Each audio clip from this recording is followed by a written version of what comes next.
दोस्तों, सांपों का नाम सुनते ही एक सिरहन सी शरीर में दौड़ जाती है। हालांकि यदि सांपों के पास विष न हो तो सांपों से डरने की कोई आवश्यकता नहीं है, लेकिन ये बात भी है कि कुछ सांप बिना विष के भी बड़े ही घातक हमलावर होते हैं। उदाहरण के लिए अजगर और एनाकोंडा जैसे सांपों के पास विष की कोई मात्रा नहीं होती, परंतु ये सांप बड़े से बड़े जानवर को भी अपने ताकतवर शरीर में दबोचकर मार डालते हैं। हालांकि जहाँ तक हमारा देखने का नजरिया है तो हम सांपों को मुख्य तौर पर दो रूपों में परिभाषित करते हैं, विष वाला सांप और विष रहित सांप। जहां तक बात विष रहित सांपों की है तो ऐसे सांप चाहे कितने ही विशाल क्यों ना हो, इनसे डर थोड़ा कम ही लगता है। लेकिन क्या हो यदि कोई सांप विष रहित भी हो और उसके पास आकार भी बेहद छोटा सा हो, साथ ही वो सांप अंधा भी हो। निश्चित तौर पर ऐसे सांप से तो बिल्कुल भी डर नहीं लगेगा। विषहीन सांपों के समूह में ही ये छोटे छोटे सांप आते हैं, जिन्हें अंग्रेजी में वर्म स्नेक और हिंदी में अंधे सांपों के नाम से पुकारा जाता है। यदि आप पहली नज़र में देखोगे तो एक अंधा सांप आपको बिल्कुल केंचुए जैसा ही दिखाई देगा। अधिकतर लोग इन सांपों को केंचुआ ही समझ लेते हैं, लेकिन ये सांप केंचुओं से पूर्णतः अलग है। यदि गौर से देखा जाए तो केंचुओं का शरीर कहीं अधिक चिकना और खंडों में बटा हुआ होता है, जबकि अंधे सांप का शरीर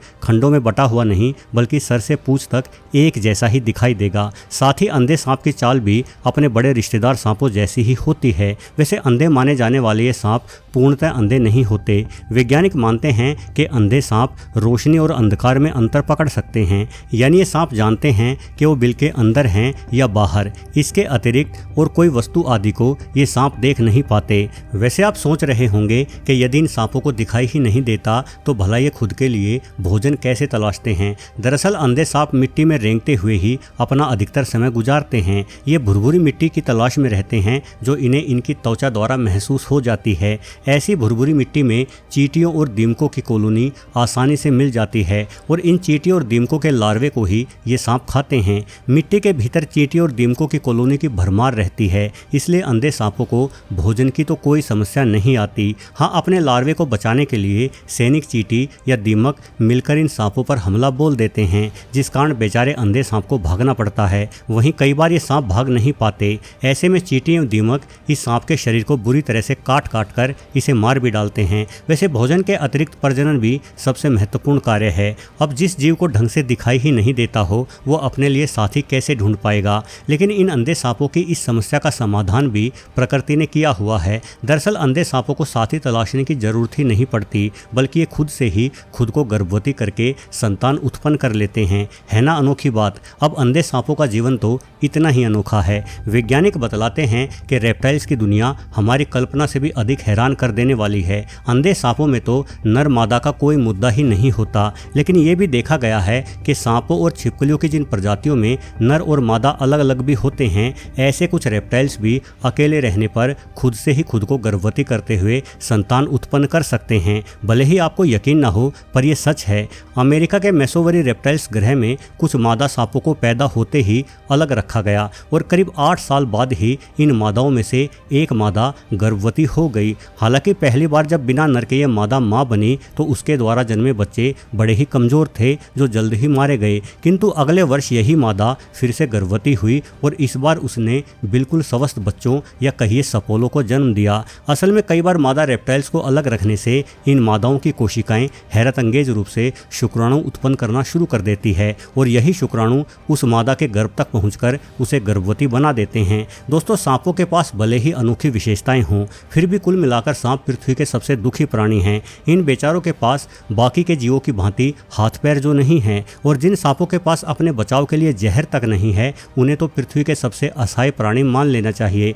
दूसरा, सांपों के दुश्मन जानवरों की संख्या भी बेहद अधिक है। पक्षियों में बाज और उल्लू जैसे पक्षी सांप को देखते ही मार डालते हैं। वहीं जमीन पर विचरण करने वाले जीवों में तो असंख्य जीव ऐसे हैं जो सांपों को अपना निवाला बनाना पसंद करते हैं, जैसे कि नेवला या हनी बेजर आदि। हालांकि कई बार सांप भी अपने दुश्मन को कड़ी टक्कर देता हुआ प्रतीत होता है। इस वीडियो में देखिए, यहाँ एक सांप और नेवले में जबरदस्त लड़ाई चल रही है। नेवला भले ही काफी हद तक सांप के विष को झेल सकने की हिम्मत रखता हो, किंतु ये लड़ाई बेहद लंबी चली, जिस कारण नेवला थक गया और खुद का बचाव नहीं कर पाया। यही वजह रही कि लड़ाई के दौरान सांप ने नेवले को कई बार काट लिया और इतने जहर को नेवला बर्दाश्त नहीं कर पाया, जिस वजह से लड़ाई की समाप्ति पर नेवला मारा गया। हालांकि मरने से पहले नेवले ने भी सांप का काम तमाम कर डाला था। वैसे भले ही सांप सभी जानवरों से दुश्मनी रखता हो, लेकिन कुछ जीव ऐसे भी हैं जिनसे वक्त का तकादा देखते हुए सांप भी दोस्ती कर लेता है। इनमें से एक जीव है साही। कई बार साही और अजगर जैसे सांपों को एक ही बिल में रहते हुए देखा गया है। ऐसे बिल अंदर से कई भागों में बटे हुए होते हैं, जिनमें एक से अधिक द्वार भी होते हैं। इन्हीं में से कुछ द्वारों पर साही का और कुछ पर अजगर का कब्जा हो जाता है। हालांकि कभी कभार देखा गया है कि अजगर साही को निगल भी जाते हैं, परंतु साही के कांटों के कारण साही को निगलने वाला अजगर 100% मौकों पर मारा ही जाता है। साही के कांटे अजगर के पेट को बुरी तरह से चीर फाड़ देते हैं। इसलिए अनुभवी अजगर ये समझता है कि साही पर हमला करना ठीक नहीं है और ऐसा अजगर शांति से साही के साथ एक ही बिल में रहने लगता है। वहीं दूसरी ओर साही शांत और शर्मीली प्रकृति का जीव है। ये जल्दी से हमला नहीं करते, इसलिए अपने पास रहते अजगर से इन्हें तब तक कोई परेशानी नहीं होती जब तक साही को वो अजगर अपने और अपने बच्चों के लिए खतरा ना लगे। वहीं दूसरी ओर भले ही आपको अजगर एक खौफनाक जीव लगे, किंतु वास्तव में अजगर भी बेहद शांत और एकाकी प्राणी है। यदि पापी पेट का सवाल ना हो तो अजगर कभी दूसरे जीवों पर हमला नहीं करते।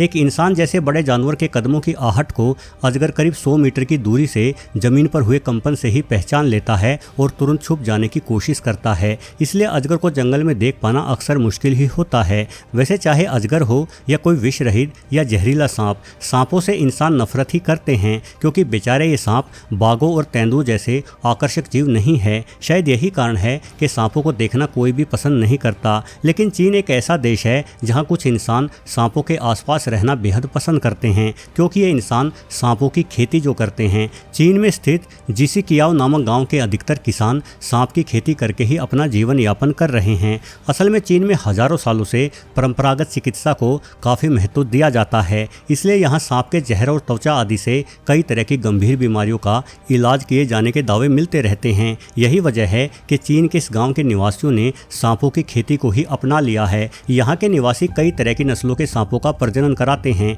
इनमें कोबरा से लेकर रसल वाइपर जैसे जहरीले सांप भी शामिल हैं। इन सांपों को लकड़ी और शीशे के छोटे छोटे डब्बों में पाला जाता है। गांव में तकरीबन 170 परिवार हैं जो हर साल 30 लाख से ज़्यादा सांपों की पैदावार करते हैं। यहाँ के अनेकों किसानों के शरीर में तो बार बार सांपों द्वारा काटे जाने से सांपों के जहर से लड़ने की अनोखी क्षमता भी पैदा हो गई है, जिस कारण इन किसानों पर किसी भी सांप के जहर का कोई असर नहीं होता। चीन में कुछ जानकारों का दावा है कि सांपों की मदद से सबसे बेहतरीन दवाएं तैयार की जा सकती हैं। वर्ष 1918 में फैली स्पेनिश फ्लू महामारी में चीन में सबसे कम मौतें होने का दावा किया जाता है। कहा जाता है कि उस समय चीन निवासियों ने सांप के जहर से ही इस जानलेवा बीमारी की दवा बना डाली थी। वैसे आज इतना तो दुनिया भर के वैज्ञानिक मानते हैं कि सांपों का जहर कैंसर जैसी घातक बीमारी से लड़ने में भी मददगार है। इसलिए हो सकता है कि शायद आने वाले समय में हम सांपों से और बेहतर दवाएं बना पाएं, और ये भी हो सकता है कि चीन की ही भांति दुनिया भर में सांपों की खेती शुरू हो जाए।